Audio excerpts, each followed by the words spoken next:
বিসমিল্লাহির রহমানির রহিম। আসসালামু আলাইকুম। আজকে বহুল প্রতীক্ষিত একটা বৈঠকের আয়োজন হওয়াতে আমি খুবই আনন্দিত হলাম। বহুদিন ধরে এটার অপেক্ষা করছিলাম, দিন গুনছিলাম কবে আমরা বসবো। বৈঠক শুরু করার আগে আমি যাদের কারণে আমরা আজকে এখানে সমবেত হয়েছি, যাদের আত্মত্যাগের মাধ্যমে আমরা আজকে এ পর্যন্ত পৌঁছতে পেরেছি, গণ অভ্যুত্থানের সেই শহীদ আত্মত্যাগকারী যারা,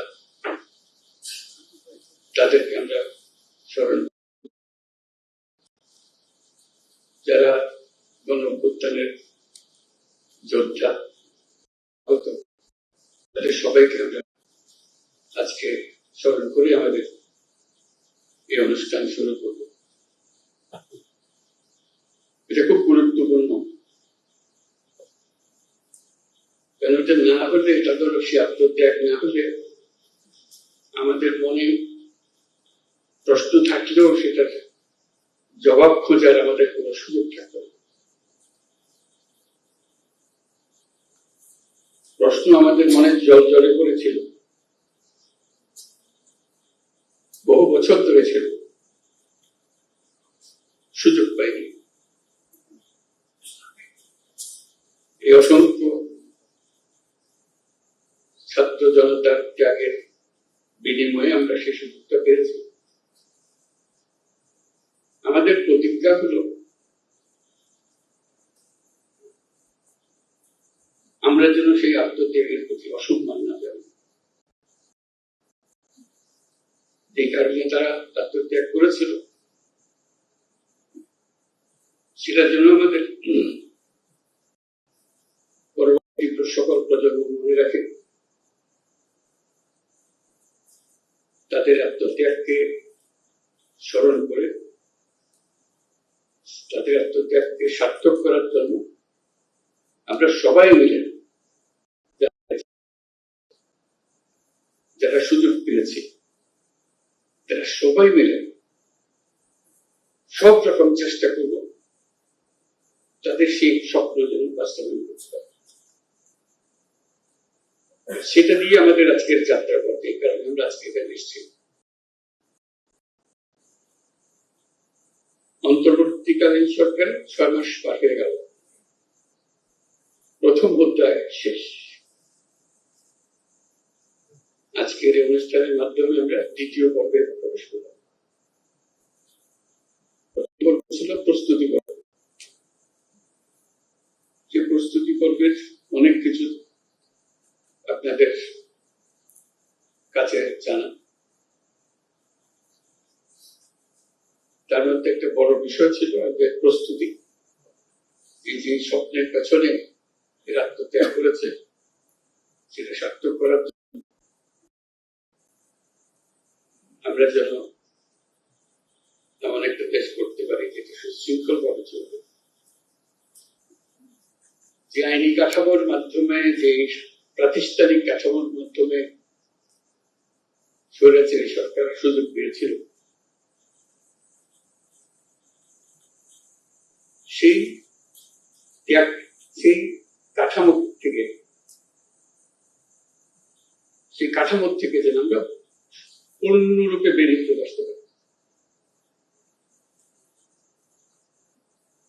আমরা ছোটখাটো একটা হাডুডুডু খেলার জন্য আন্দোলন বানি, ফুটবল খেলা তো বটে, এটা আন্তর্জাতিক খেলা, ক্রিকেট খেলা। এই আন্দোলনে আমরা উপস্থিত এবং সেটা আমরা মেনে চলি বলেই খেলাটা খেলা হয়, তামাশা হয়। আইনগুলো এমন ভাবে বানানো হয়েছে সবাই যেন এনজয় করে, উপভোগ করে। কেউ যেন মনে হচ্ছে কালকে এটা করতে হবে, তাহলে খেলা থাকে। কিন্তু আমরা আমাদের দেশকে একটা তামাশায় পরিণত করে ফেলেছি। আইন বলে কিছু নাই, নিয়ম বলে কিছু নাই। আত্মত্যাগ করেছে, তারা আমাদের নির্দেশ দিয়ে গেছে আমরা যেন সেসব আইন কানুন পাল্টে ফেলে নতুন বাংলাদেশের জন্য প্রস্তুত। সেই নতুন বাংলাদেশ করার জন্য কি আইন কানুন লাগবে, কিভাবে আমরা অগ্রসর হবো, সেই প্রশ্ন মাথায় রেখে আমরা কিছু সংস্কার কমিশন করেছিলাম, অর্থাৎ সংস্কার করতে হবে। তার মধ্যে প্রথম সংস্কার কমিশন প্রথমবারই করে ফেলেছিলাম, তারপর পরবর্তী আরো করেছে। এই সংস্কার কমিশনের যারা তারা আমার দুপাশে আছে, তারা এবং তাদের সহকর্মীরা যারা এই কমিশনের সদস্য ছিলেন, তারা যথাসাধ্য চেষ্টা করেছেন সংস্কারটা যেন এমন ভাবে হয় ভবিষ্যতের প্রজন্মরা আমাদের প্রতি কৃতজ্ঞতা প্রকাশ করতে পারে। আইনগুলো ঠিক করে দিয়েছিলেন বলেই আজকে আমরা মজবুত কাঠামো তৈরি করতে পেরেছি, যার উপরে ভিত্তি করে আমরা দেশ গড়ার কাজে নেমেছি। কাজে ওনারা যে সমস্ত জিনিস প্রস্তাব করবেন এবং করেছেন সেগুলো ওনাদের অভিজ্ঞতা এবং ওনাদের পাণ্ডিত্য এবং ওনাদের আলাপ আলোচনার মাধ্যমে তারা যা করতে পেরেছেন সেটা ওনারা তুলে ধরেছেন। এবং তাদের সবাইকে আজকে যারা উপস্থিত আছেন তাদেরকে ধন্যবাদ জানাই, এবং যারা আজকে উপস্থিত নাই তাদের সদস্যদের তাদেরকে আমরা ধন্যবাদ জানাই এই কষ্টটুকু করার জন্য।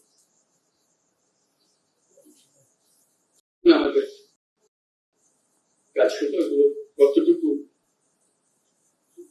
আমরা গ্রহণ করব, কত দ্রুত গ্রহণ করব, কিভাবে অগ্রসর হবে।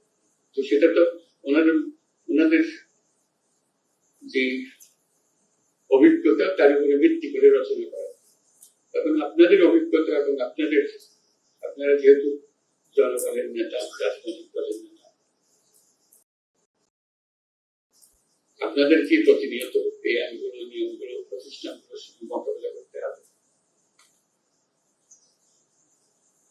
সেজন্য ওনাদের এগুলো আপনাদের সামনে দেওয়া হবে। আজকে আলোচনা শুরু করার জন্য আলোচনাটা একাডেমিক আলোচনা না, বাস্তব আলোচনা, যে কোনটা আমরা কাজে লাগাতে পারবো, কোনটা লাগবে, কোনটা লাগবে না, কিভাবে সংশোধন করলে ভালো হবে ইত্যাদি আলোচনা। এত ওই স্বপ্ন, যে স্বপ্ন আমরা এমন ভাবে মজবুত ভাবে আইনগুলো বানাবো যাতে সবাই মেনে চলবে, এবং মেনে চলার মাধ্যমে আমরা একটা সুন্দর সমাজ, সুন্দর রাষ্ট্র সে উদ্দেশ্যেই আজকে বসা, এবং কিভাবে এই আলাপটা চলবে, সংলাপটা চলবে সে সম্বন্ধে একটু ধারণা দেবেন প্রফেসর আলী রিয়াজ। এটাকে কেন্দ্র করে আমরা আরেকটা ছোট কমিশন করেছি এই 6 জনকে নিয়ে, এবং আমাকে শুধু তার মধ্যে ঢুকিয়ে ঐকমত্য প্রতিষ্ঠা কমিশন। একটা ঐক্যমত্য আনেন, সবাইকে মিলিয়ে, কারোর উপর চাপিয়ে দেওয়ার জন্য না। গুরুত্বটা আমরা সবাই বুঝি, এটা নিয়ে কাউকে কিছু বোঝাতে হবে, কিন্তু আমাদেরকে গ্রহণ করতে হবে, কাজে লাগাতে হবে। এবং আজকের দিনটা যে দ্বিতীয় পর্বে শুরু করছে, এটা প্রচন্ড সুযোগ এই জন্যই যে আমরা এমন পর্যায়ে আছি এখন, আমাদের মধ্যে ঐক্যমত সৃষ্টি হলে আমরা সেগুলো কাজে লাগাতে পারি, এবং এবার কাজে লাগালে সেটা বংশ প্রজন্ম পরম্পরা সেটা চলতে থাকে, এবং একটা সুন্দর দেশ আমরা পাবো। এই ভাবনা থেকেই আমরা এগুলো গ্রহণ করব। সেই আলোচনাটা কত মসৃণ হবে, সুন্দর হবে, সেটা আপনারা স্থির করবেন। আমাদের পক্ষ থেকে আমরা সুপারিশগুলো আমাদের কাছে নিয়ে এসেছি, এবং কমিশনের যারা সদস্য তারা আপনাদের সঙ্গে বসবে, জিনিসগুলো ব্যাখ্যা করেছেন, চাপিয়ে দেওয়ার জন্য না, চাপানোর ক্ষমতা আমাদের নেই। আমরা শুধু আপনাদেরকে বোঝানো যে কেন করা হয়েছিল, কি জন্য করা হয়েছিল, কোথার কারণে করা হয়েছিল, সেই দিক থেকে আমরা পুরো জিনিসটাকে অ্যাপ্রোচ করবো এবং এগিয়ে নিয়ে যাব। আপনাদের সহযোগিতা চাই এটা আমি বলবো না, কারণ এটা আপনাদের কাজ, আমার কাজ একার কাজ। যেহেতু আপনারা জনগণের প্রতিনিধিত্ব করেন, আপনাদেরকে বলতে হবে সমাজের কাঠামো কোন কি করতে হবে, কিভাবে করতে হবে। ওটা এক্ষুনি করা যাবে যদি সময় নিতে হবে। কিছু সামান্য রদবদল থাকলে এখানে বলবেন এখানে একটু রদবদল করলে কিন্তু সুন্দর হয়ে যাবে আপনাদের ইচ্ছা। আমরা শুধু সাচিবিক কাজগুলো আপনাদের করে দিলাম, আপনাদের সহায়তা দেব ব্যাখ্যা করার জন্য, ব্যাখ্যা দেওয়ার জন্য। এই 6 মাস, যে 6 মাসের কথা বললাম, এটা পরবর্তীকালীন সরকারের জন্য খুব গুরুত্বপূর্ণ সময়। আমরা একটু লন্ডভন্ড অবস্থার মধ্যে দায়িত্ব নিয়েছি, চেষ্টা করেছি এটাকে কোন রকমে সচল করার জন্য, কাজে লাগানোর জন্য। কিন্তু এই 6 মাসের যে অভিজ্ঞতা, সেটা আমাদের সবাইকে একটা প্রচন্ড সাহস দেব। এই 6 মাসের অভিজ্ঞতা হলো আমাদের দলমত নির্বিশেষে সাধারণ মানুষ সহ, রাজনৈতিক ব্যক্তি সহ, রাজনৈতিক নেতৃত্ব সহ সবাই যে সমর্থন দিয়েছে এই অন্তর্বর্তীকালীন সময়, এটা বোল্ড লেটারে লেখা থাকবে যে সমর্থন আমরা করতে পারি, একত্র হতে পারি। আমাদের মধ্যে অনেক তর্ক বিতর্ক করা, দূরত্ব সৃষ্টি করার হয়তো প্রবণতা আছে, কিন্তু এই একটি জায়গায় আমরা এখন এক আছি এবং আগামীতে আমরা এক থাকবো, সে বিশ্বাস আমরা আছে। এইটা যদি ঠিক থাকে, যেভাবে আমরা প্রথম অধ্যায় আমরা শেষ করলাম, দ্বিতীয় অধ্যায়ে যদি আমরা ঠিক রাখতে পারি, তৃতীয় অধ্যায়ের জন্য আমাদের কোনো চিন্তা নেই, আমরা নিশ্চয়ই নতুন বাংলাদেশ রাখতে পারবো। একটা জিনিস আমাদেরকে পরিষ্কার থাকতে হবে, এটা একটা মস্ত বড় শক্তি। প্রথম অধ্যায় যেভাবে আমরা কাটালাম,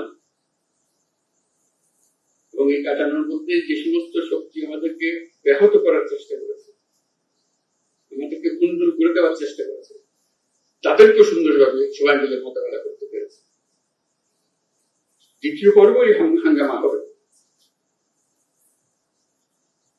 কারণ যাদেরকে বাংলাদেশের মানুষ তাড়িয়ে দিয়েছে, অস্বীকার করেছে, তাদেরকে ত্যাগ করেছে, তারা ফিরে আসার জন্য অত্যন্ত ব্যাপক। প্রতিদিন তাদের জন্য মূল্যবান, দেরি হলে তাদের জন্য অসুবিধা। সেজন্য আমাদেরকে শক্ত থাকতে হবে, মজবুত থাকতে হবে, এবং আমরা যেগুলো আলাপ করছি সেগুলো মতভেদ থাকবে, কিন্তু আমরা এর অর্থ নয় যে আমরা একত্র নই, আমরা একত্র থাকবো। এদিক প্রথম পর্বের আরেকটা অভিজ্ঞতা হল একই সঙ্গে এই যে আপনাদের সমর্থন, জনগণের সমর্থন ছাড়া আন্তর্জাতিক বিশ্বের সমর্থন।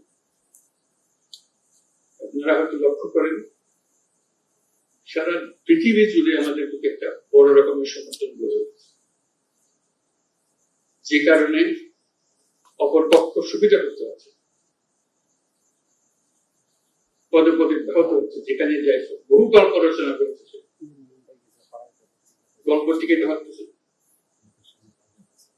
শেষ মিস্টার ট্রাম্পের হাতেই আবার সে গল্প চালাতে গিয়ে চালাতে পারবে না। যত ছোট রাষ্ট্র, বড় রাষ্ট্র, ধনী রাষ্ট্র, মাঝারি রাষ্ট্র, সবাই আমাদের করছে। কেউ কোনো রকমের দ্বিধা গ্রস্ত হয়। তাদের ভাষা শুনলে আমাদের কাছে অবাক হয়। আমরা যখন তাদের সঙ্গে কথা বলতে বসি, বিস্তারিত জানার আগে প্রথমে বলে কি লাগবে বল, আমরা আছি। এর চেয়ে পরিষ্কারভাবে কথা বলা এটা রাষ্ট্রের প্রধান বা প্রধান নির্বাহী আর কি, এবং তারা এই পর্যন্ত সেটা মেনে গিয়েছে এবং চোখ চালাচ্ছে এবং ক্রমাগত ভাবে তাদের সমর্থন বাড়ছে। কাজে আমাদের এই যে দুই সমর্থন, আভ্যন্তরীণ একটা সমর্থন, আন্তর্জাতিক একটা সমর্থন, এই দুই সমর্থনের ভেতর দিয়ে আমরা যদি এই নতুন বাংলাদেশ গড়তে না পারি, এটা আমাদের কবরের দোষ বোঝা ছাড়া কি বলবো। আমরা এই সুযোগ ছাড়তে চাই। আন্তর্জাতিক মহলও আমাদেরকে জিজ্ঞেস করে, তোমাদের অর্থনৈতিক দিক থেকে আমরা সাহায্য করতে পারি, কিন্তু সংস্কারের ব্যাপারে তো আমরা সাহায্য করতে পারি, তোমাদেরকে করতে হবে। এই জন্য যেটা মনে করিয়ে দেয় যে তোমাদের এই সংস্কারটা দরকার, তা না হলে এই যে পরিবর্তন টিকে রাখা যাবে। আবার কয়দিন পরে আরেক মহাক্ষমতার সাথে একজন একদিকে এগিয়ে যাবে, দণ্ডবন্ধ করে দেবে। আমাদের দল আন্তর্জাতিক মহলের সমর্থন এবং সহায়তা এবং শুভেচ্ছা, এটা আমাদের জন্য মস্ত বড় সম্পদ। শুধু ভাবা যত রকমের সাহায্য লাগে, আমরা তাদেরকে বহু রকমের স্বপ্নের কথা বলেছি, করতে চাই, করতে চাই। তাদের জবাব হলো আমাদের তো কোনো অসুবিধা নেই, তোমরা করতে পারলে আমরা আছি তোমাদের সাথে। কোন কোন রাষ্ট্র যারা খুব শক্তিমান রাষ্ট্র এমনও বলেছে এই কাজটা করার জন্য তোমরা যদি মনে করো একজন স্পেশাল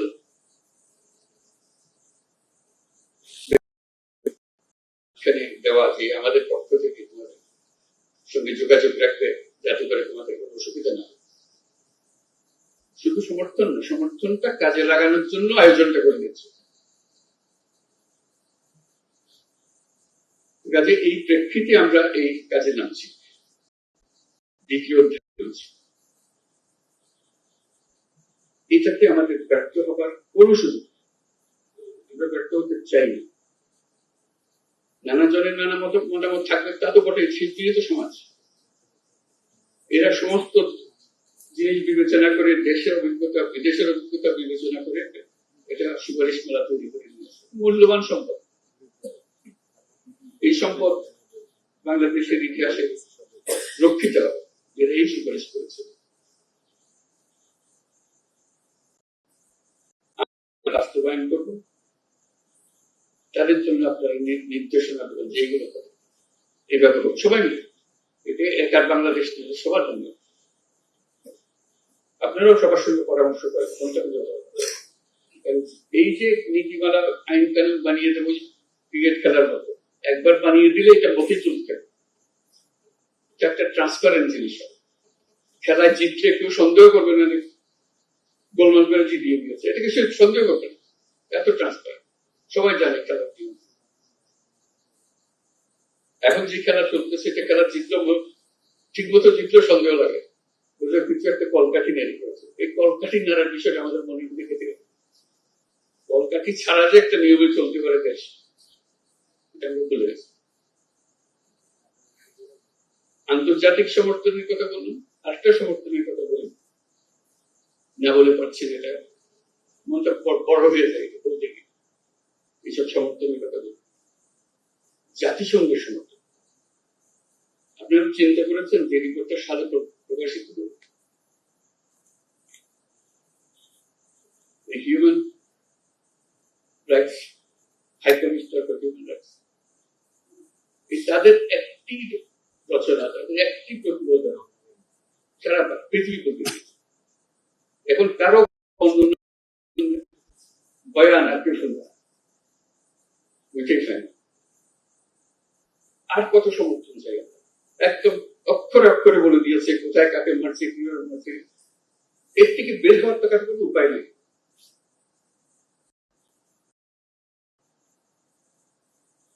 বাংলাদেশকে ঘিরে যে অপপ্রচার চলছিল, এক প্রতিবেদনই সমস্ত সমাপ্ত। বলতে পারবে কিন্তু কোনো আওয়াজ বেরোবে না।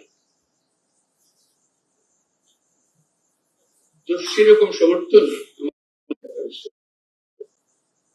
এবং অন্যান্য প্রতিষ্ঠানের প্রতিবেদন বের হয়েছে, তাদেরও খুবই জোরালো। আমরা সেদিন আয়নাঘরে গেলাম,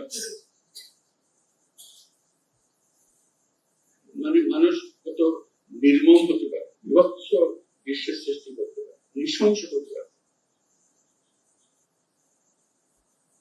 এর চাইতে বড় নমুনা পাওয়া যাবে।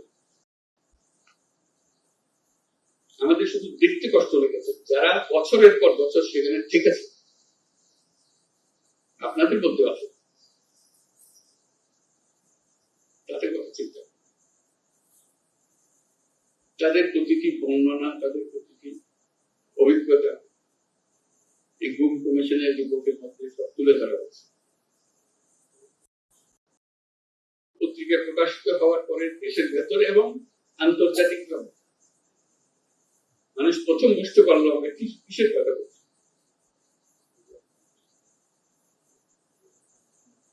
আমরা কোথা থেকে এসেছি। কাজে আমাদের প্রথম পর্বের এই সম্পদ নিয়ে আমরা দ্বিতীয় পর্বে আসি। দ্বিতীয় পর্বের সমাপ্তিতেও যেন আমরা উৎসাহ বোধ করি যে হ্যাঁ, আমরা আনন্দ বোধ করি যে আমরা আমাদের যে দায়িত্ব দেওয়া হয়েছিল আমরা সুন্দরভাবে খুব খুশি মুখে সেটা সম্পন্ন করতে পেরেছি। নতুন বাংলাদেশের জন্য এখন তৈরি যে নতুন নির্বাচনের মাধ্যমে যে সরকার গঠন হবে সেটার ব্যাপারে কোনো প্রশ্ন তুলবে না, যেহেতু আইন কানুন এগুলো সবাই আমাদের জানা আছে, এটা নর্থ সরকারের ব্যাপার হবে। আইন বানানোর কথা, আর এটাকে নর্থ সরকারকে সুযোগ না দেওয়া সেটার জন্য এতগুলো কমিশন বানাতে হয়েছে। কোন দিক থেকে কোথায় কোনটা করতে হবে, আজকে আমাদের সেই দ্বিতীয় পর্ব শুরু। আপনারাই এই দ্বিতীয় পর্ব স্রষ্টা, আপনারাই এগুলো জাতির সামনে নিয়ে আসবেন। আপনাদের সঙ্গে সহযোগিতা করার জন্য কমিশনের মেম্বার ওনারা নিয়োজিত থাকবেন, যাতে করে আলাপ আলোচনা করে দ্রুত আলোচনা করার বিষয়, দ্রুততম সময়ের মধ্যে আমরা যাতে কিছু সিদ্ধান্ত করে নিয়ে কাজে নিয়োজিত করবো, কোনটা কখন সেগুলো নিয়ে আসতে পারবো। আমাদের এই দ্বিতীয় পর্বের শুভ সূচনা কামনা করে আমি আমার বিশেষ করছি আপনাদের সবারই এই কাজের উৎসাহ সহকারে দায়িত্ব একটা দিয়েছে সেজন্য না, আপনি ইতিহাসের একটা বড় গুরুত্বপূর্ণ ভূমিকা পালন করতে যাচ্ছেন। আল্লাহ মেহরবানি করে আপনাকে সুযোগ দিয়েছে, সেই সুযোগটা পালন করা, দায়িত্বটা পালন করা, আল্লাহর মেহরবানির প্রতি শুকরিয়া দেওয়া। একটা নির্বাচন সাধারণভাবে হলে একটা সময়ের জন্য আমি জনগণের উপকার করতে পারি, অপকারও করতে পারি, কিন্তু একটা সময়ের ব্যাপার না। এটা যদি আমরা ঠিক মতো করি, বাংলাদেশ জাতি হিসেবে যতদিন টিকে থাকে ততদিনের জন্য সেই অবদানটা রেখে হবে। সেটার জন্য আমরা সঠিকভাবে আমরা আমাদেরকে সেই ক্ষমতা, সেই সামর্থ্য দেব। আপনাদের আজকে সবাই আসার জন্য, অনুষ্ঠানে অংশগ্রহণ করার জন্য ধন্যবাদ জানাচ্ছি, এবং আমরা শুনবো এখানে কিভাবে হবে, আলোচনাটা কিভাবে এগিয়ে নিয়ে যাওয়া হবে সেগুলো আমরা শুনবো, তারপর আস্তে আস্তে কাজে নিয়ে যাবো। সবাইকে ধন্যবাদ।